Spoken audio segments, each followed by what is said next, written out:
सबसे मेन बात बा भैया कि देश के जवान पर गाना बा, एकरा के नकारे के नहीं खे। एक बार गाना बनू इतना स्लो मोशन में बा और इतना बढ़िया गाना महाराज भैया तो रुआ खड़ा हो और जाए। लग रहा है बहुत हम रउआ के वादा करत नीनू कि रुआ ना खड़ा हो गइल लीड लगा के सुनी तो जौन कहीं तौन एकदम। एक बार सुन के तो देखिए। भैया के गाना आइल बा जो कि फौजी सजन भाई गाना सुननी है नु दिल गदगद हो गया खा।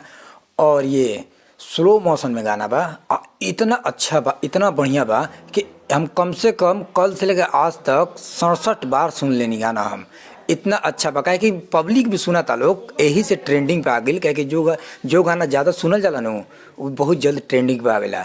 बहुत मस्त गाना बा। पवन भैया दू गो गनवे गावला। हाँ एगो देवी गीत और दूसर का देश भक्ति देश के जवान खातिर एकदम दिल के छू जाला। जौन ये गाना बनू इतना स्लो मोशन में बा और इतना बढ़िया गाना महाराज भैया तो रुआ खड़ा हो जाए। और लग रहा है कभी अंदर से आंसू निकल जाएगा। रुआ खड़ा हो जाता पूरा शरीर देखिए अभी गनगना जाता। हम बताओ हाँ। पवन भैया जौन देश के जवान खातिर गावलन ओकर जोड़े नहीं खे। इतना बढ़िया गाना बनू का पवन बताएं। सिंह ऑफिशियल से कल 3 बजे आया था फौजी सजन। सजन सॉन्ग का नाम है, बहुत मस्त सॉन्ग है, देशभक्ति होली सॉन्ग है।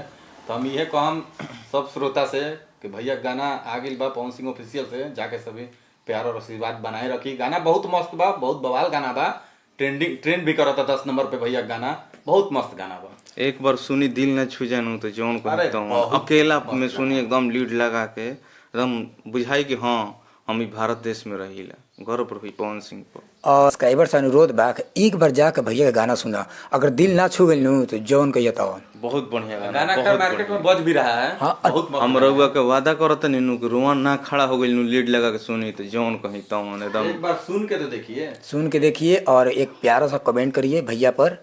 पवन सिंह ऑफिशियल चैनल पर प्यारा सा कमेंट करिए और लाइक करिए और भैया का फुल सपोर्ट दीजिए। ठीक सबसे मेन बात बा भैया कि देश के जवान पर गाना बा, एकरा के नकारे के नहीं खे। एक बार सुने के बा जरूर। सभी होली का मजा लीजिए, होली आया हुआ है। सभी लोगों को होली की हार्दिक शुभकामनाएं। सब बम लोग बम खुश रहें, प्रेम रहें।